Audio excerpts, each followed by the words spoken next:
Good morning. My name is Mary Lambert, and today I will be reading to you Another Chance by Crystal Evans. I stared out in the gray gloom of the pouring rain. The winding road had turned into a body of black water. I stared out past the sloppy swishing of the tire whoppers. I looked over at Mom, and I thought of the mother she never had a chance to know, and now never would. The tears flowed down her pale face and into the crack between her rosy red lips.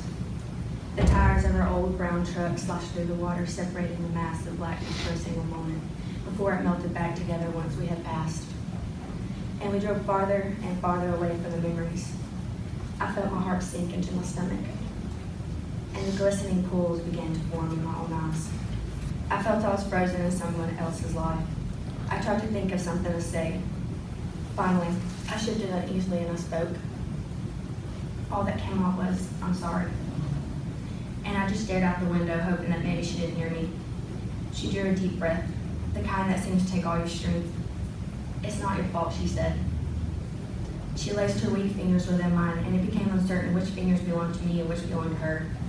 I became this woman beside me, and I felt ashamed of the fact that, like my mother, I did not know my own mother. She didn't say anything more that night. She just kept one hand on the wheel and dragged her tails with the back of the other.